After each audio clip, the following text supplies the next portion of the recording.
युवाओं के सपने को चूर चूर करने का काम किया। मैं आपसे एक बात पूछना चाहता हूं, 1.5 साल में कोई पेपर लीक हुआ है क्या? 1.5 साल में कोई पेपर लीक हुआ है क्या? मैं आपसे यही कहना चाहता हूं मेरे भाई और बहनों, हमने युवाओं के लिए जो उनके सपने थे उनको सजोने का काम किया है। हमने अभी तक 69,000 नियुक्ति पत्र देने का काम किया है। 1,88,000 वैकेंसी निकाल करके उसका कैलेंडर दिया है। कब विज्ञप्ति निकलेगी, कब उनके फॉर्म भरेंगे, कब उसकी परीक्षा होगी, परिणाम कब आएगा और नियुक्ति पत्र कब मिलेगा, यहां तक का हमने कैलेंडर निकालने के लिए युवाओं के लिए काम किया है। राजस्थान के तहत 35 लाख करोड़ रुपए के एमओयू हुए। प्राइवेट सेक्टर में हमें कितना उनको रोजगार देना है, इसके लिए भी लगातार हम काम कर रहे हैं। इसलिए मेरे युवा भाई बहनों से कहना चाहता हूं, आप पढ़िए, मन लगाकर पढ़िए, राज्य सरकार आपके सपनों को पूरा करेगी, ये मैं आपको विश्वास दिलाता हूं। इसी तरह किसान के लिए आपसे मैं कहता हूं, किसान सम्मान निधि से लेकर के हमने जितना काम किया है, गेहूं का समर्थन मूल्य बढ़ाया है। आपके यहां जब आपने कहा कि मूंगफली की खरीदारी चल रही है, आपने कहा समय बढ़ाना चाहिए, तो हमने समय भी बढ़ाने का काम किया। ये हमारे किसानों के हित की बात हम करते हैं। हमने 33,929 गौपालों को 221 करोड़ रुपए का ऋण देने का काम किया, क्योंकि पशुपालक और कृषि का काम एक सा होता है, हमें पता है। क्योंकि किसान की आर्थिक स्थिति मजबूत करता है तो वो पशुपालन के माध्यम से होता है। इसलिए हमने 1 लाख रुपए का गौपालक क्रेडिट कार्ड भी देने का काम किया है, जिससे कोई भी किसान बिना गाय और भैंस के नहीं रहे, आराम से लाइए, बच्चों को दूध पिलाइए, हष्ट-पुष्ट उनको बनाइए। आपने देखा हमने लगातार किसान के लिए। भरतपुर से एक बड़ी खबर है। एसीबी ने एक सीएन को रिश्वत के साथ धरा है। 30,000 की रिश्वत लेते हुए गिरफ्तार किया है। ठेकेदार के बिल पास करने की एवज में मांगी थी रिश्वत। रिको इंडस्ट्री स्थित कार्यालय पर चल रही कार्रवाई। विद्युत प्रसारण निगम लिमिटेड की एक सीएन पर गाज गिरी है। तो 30,000 की रिश्वत लेते हुए गिरफ्तार किया है। भरतपुर से आपको बड़ी खबर इस वक्त दे रहे हैं। ठेकेदार के बिल पास करने की एवज में यह रिश्वत मांगी गई थी। बड़ी खबर है, रिको इंडस्ट्री स्थित कार्यालय पर कार्रवाई चल रही है। विद्युत प्रसारण निगम लिमिटेड की एक सीएन पर यहां पर गाज गिरी है। एसीबी ने एक सीएन को रिश्वत लेते पकड़ा हुआ है। 30,000 की रिश्वत लेते हुए गिरफ्तार किया है। तो ये एक सीएन की तस्वीर हम आपको दिखा रहे हैं। 30,000 की रिश्वत लेते हुए गिरफ्तार किया है। दरअसल पूरा मामला ये है कि ठेकेदार के बिल पास करने की एवज में ये रिश्वत मांगी गई थी। रिको इंडस्ट्री स्थित कार्यालय पर चल रही कार्रवाई। विद्युत प्रसारण निगम लिमिटेड की एक सीएन पर गाज गिरी है।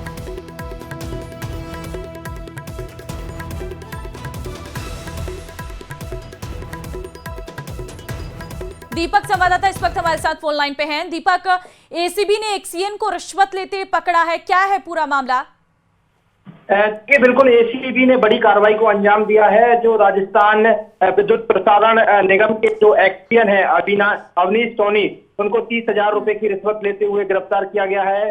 ठेकेदार के बिल पास करने की एवज में ये रिश्वत की राशि की डिमांड की गई थी, जिसका एसीबी की टीम ने सत्यापन किया और सत्यापन के बाद इस पूरी कार्रवाई को फिलहाल अंजाम दिया जा रहा है। जो रिको स्थित कार्यालय है वहां पर इस पूरी कार्रवाई को अंजाम दिया जा रहा है। एडिशनल एसपी है एसीबी के अमित सिंह, उनके निर्देशन में ये पूरी कार्रवाई चल रही है। लगातार जब एसीबी को इस मामले की शिकायत मिली तो उसके बाद में सत्यापन कराया गया और सत्यापन कराने के बाद आज इस कार्रवाई को अंजाम दिया जा रहा है। जी ठीक है, क्या इससे पहले भी कभी इस तरीके के कोई विवाद में आए थे या पहली बार कार्रवाई की गई है?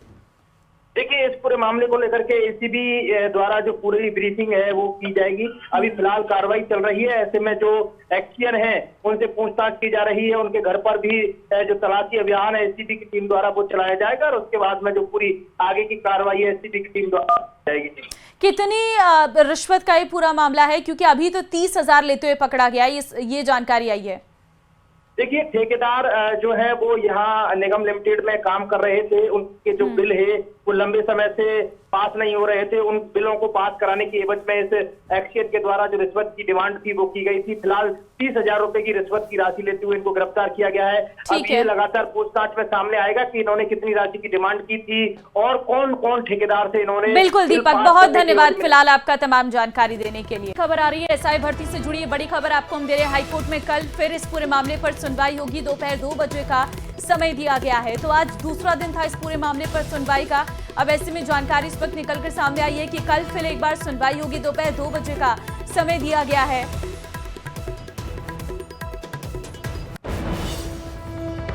आर्गुमेंट बाद में करूंगा, पहले केवल और केवल मेंटेन है या नहीं है इसी बात पे ही सुनूंगा।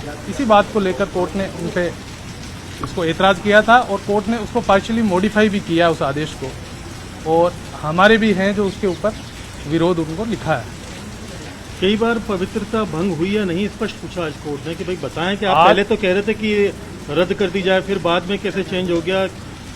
आज भी कोर्ट ने लगभग 3 बार एजी साहब से इसी बात को पूछा कि आप थ्रू बिल्कुल कट आउट यस या नो में ये बताएं कि साहब आपकी जो भर्ती की ट्रांसपेरेंसी, आपकी जो भर्ती की प्योरिटी है वो भंग हुई है या नहीं हुई, जिस पर एजी साहब ने बार बार उसको बाईपास किया और सीधा कोई उन्होंने उत्तर दिया नहीं।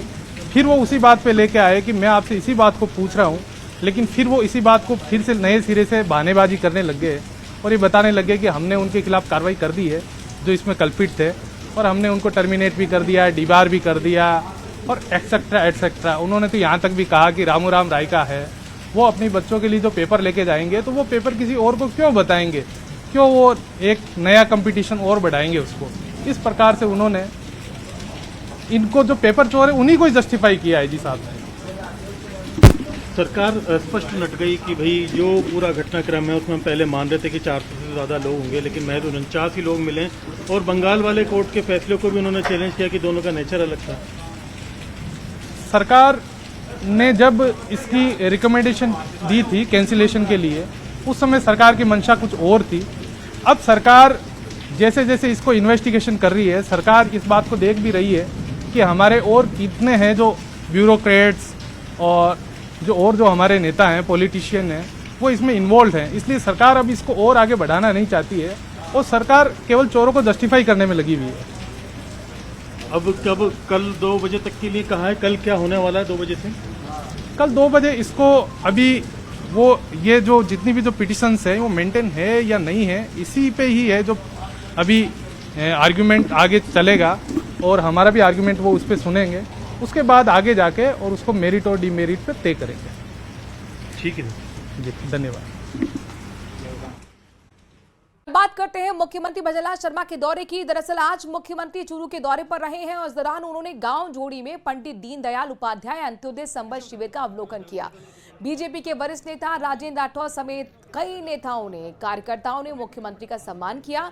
संबोधन के दौरान पूर्व नेता प्रतिपक्ष राजेंद्र राठौर ने आजादी के बाद पहले भजनलाल शर्मा पहले मुख्यमंत्री, उन्होंने कहा कि जिन्होंने गांव की समस्याओं को देखा है, और कार्यक्रम को संबोधित करते हुए मुख्यमंत्री ने कांग्रेस पर जमकर निशाना साधा है।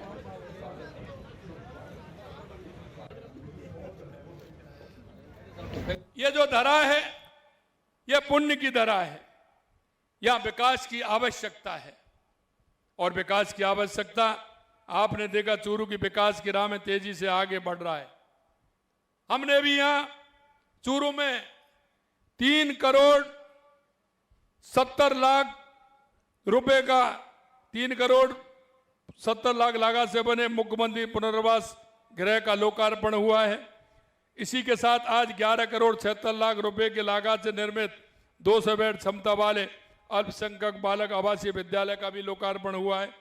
7.5 करोड़ की लागत से चूरू में कृषि महाविद्यालय की स्थापना का संकल्प भी अब सरकार साकार हो रहा है। इन विकास कार्यों के लिए आपको बधाई देता हूं और विश्वास दिलाता हूं कि विकास की यात्रा ये निरंतर जारी रहे। मुख्यमंत्री जी, मैं कई राजस्व अभियानों का पहले पक्ष और विपक्ष के प्रतिनिधि के तौर पर साक्षी रहा हूं।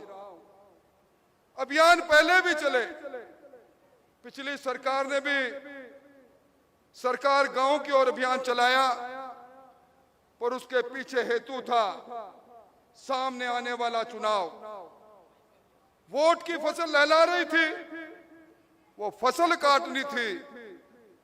आप मेरी नजर में आजादी के बाद पहले मुख्यमंत्री हो। आपने गांव की समस्या को देखा, गांव की तकलीफ को देखा, और इस गर्मी में सरकार को कहा गांव की चौखट पर जाओ। और इस गांव की चौखट पर अभी एक के बाद एक गर्वित मुद्रा में जिनको लाभ मिला, आपके सामने खाता विभाजन को लिए हुए दो भाई खड़े थे।